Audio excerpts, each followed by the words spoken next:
بسم اللہ الرحمن الرحیم رب اشرح لی صدری ویسر لی امری واحلل عقدۃ من لسانی یفقہوا قولی۔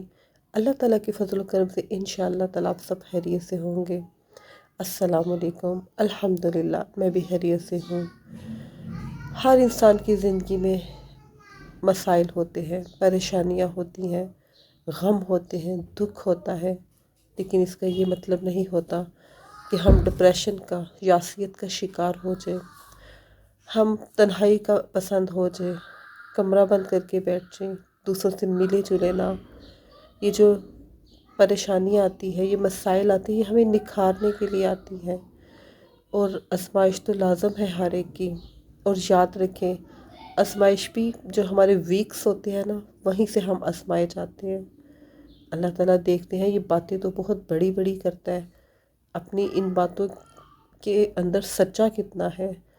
تو یہ جو پریشانیاں، یہ جو کرائسس آتے ہیں، یہ جو غم آتے ہیں، دکھ آتے ہیں، یہ ہمیں نکھارنے کے لیے آتے ہیں۔ اگر آپ غور کریں تو ہر چیز جو ہے وہ ایک دفعہ ٹوٹ کر ہی بنتی ہے۔ جیسے ہم زمین پہ کوئی بیج دباتے ہیں، وہ ٹوٹتا ہے تو اندر سے پھوٹتا ہے۔ وہ ایک بیج جو ہے وہ اپنے آپ کو توڑتا ہے تو اندر سے پھوٹتا ہے، ایک پودا بنتا ہے اور پھر تناور درخت بنتا ہے۔ وہ کبھی چھاؤں دیتا ہے، کبھی پھل دیتا ہے اور کبھی لکڑی دیتا ہے۔ تو یہ جو یاد رکھیں، یہ دکھ آتے ہیں، یہ پریشانی آتی ہے ہمیں نکھارنے کے لیے، یہ نہیں کہ ہمیں مزید پریشان کرنے کے لیے، یہ نہیں کہ ہمیں لوگوں سے کاٹنے کے لیے۔ یہ جو شیطان ہوتا ہے نا، یہ ہمارے غم کو بھولنے نہیں دیتا۔ اگر آپ غور کریں، اسلام ایک مکمل ضابطہ حیات ہے، اللہ تعالیٰ نے ہمیں بنایا ہے۔ جیسے ایک انسان کوئی مشین بناتا ہے تو ساتھ اس کی ایک بک دیتا ہے کہ اس مشین کو کس طرح آپ نے ہینڈل کرنا ہے، کس طرح چلانا ہے، کتنے منٹ۔ موبائل لیتے ہیں تو ساتھ ایک بک ہوتی ہے، بھئی اس طرح اتنے منٹ چارجنگ پہ رکھنا ہے، اس طرح یوز کرنا ہے، اس طرح استعمال کرنا ہے۔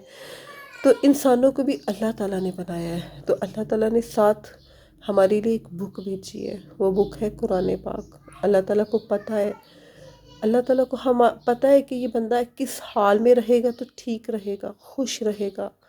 تو اللہ کے نبی بھی قرآن، نماز اور صبر سے مدد لیتے تھے۔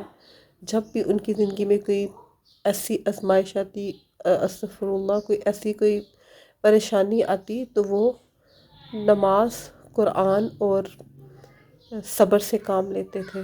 آج ہم کیا کرتے ہیں؟ ہم بس کہتے ہیں کہ یہ پریشانی، یہ دکھ ہمارے لیے ہی رہ گیا ہے، یہ بس ہمارے لیے ہی تھا، ہم تو بڑی نمازیں پڑھتے ہیں، ہم تو بڑے صدقات کرتے ہیں، ہم تو اس طرح ہے، اس طرح ہے، تو یہ ہمارے لیے ہی تھا۔ یاد رکھیں، ہر لمحہ جو ہوتا ہے وہ ہمیں ایک نیا سبق دیتا ہے۔ ہر سانس جو ہوتی ہے وہ ہماری ایک نئی امید ہوتی ہے۔ اور دنیا میں جو ہر بچہ پیدا ہوتا ہے وہ اللہ تعالیٰ کی امید ہوتی ہے انسانوں سے۔ اللہ تعالیٰ ہم سے بہت محبت کرتے ہیں۔ یہ 70 ماؤں والی جو بات ہے، اللہ تعالیٰ کی محبت کو کوئی نہیں ناپ سکتا۔ 70 ماؤں کی محبت بھی کیا ہے، اللہ تعالیٰ کی محبت کو ناپنے والا کوئی پیمانہ ہی نہیں ہے، جتنی محبت اللہ تعالیٰ ہم سے کرتے ہیں۔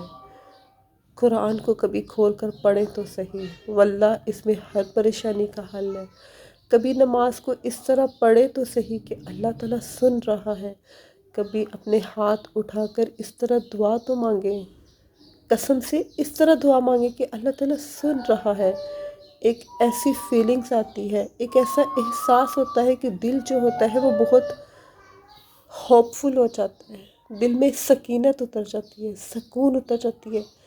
وہ ذات ہمیں سن رہی ہے جس کے قبضے میں سارے جہاں کی کنجیاں ہیں، جو کن کہتا ہے تو ہو جاتا ہے، وہ ذات ہمیں سن رہی ہے۔ یہ تصور کرنا ہی انتہائی خوش کن ہے۔ تو جو بھی کوئی پریشانی کا دکھ میں ہے، وہ شیطان کی پیروی نہ کرے۔ شیطان ہمارے دکھوں کو بہت بڑا بنا دیتا ہے، وہ ہمارے اوپر لاد دیتا ہے، کہتا ہے اس سے نکلو ہی نہ، اور جو پھر انسان دکھوں میں پڑھ کے جو ہے وہ آہستہ آہستہ مایوسی کی طرف چلا جاتا ہے۔ تو ویورز، ہمیں جو ہے اپنے کبھی بھی نا امیدی میں نہیں جانا، مایوسی میں نہیں جانا۔ آپ کو تو پتہ ہے مایوسی جو ہے وہ کفر ہے، تو ہم نے کبھی مایوسی میں نہیں جانا انشاءاللہ تعالی۔ ہر لمحہ، ہر دن، ہر صبح جو ہوتی ہے وہ ایک نئی امید ہوتی ہے۔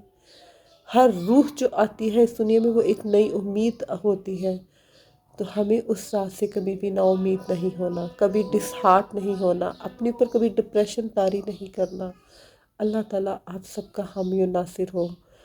اللہ تعالیٰ ہر لمحے ہم سب کی حفاظت کرے۔ دعاؤں میں یاد رکھیے گا۔ السلام علیکم ورحمۃ اللہ وبرکاتہ۔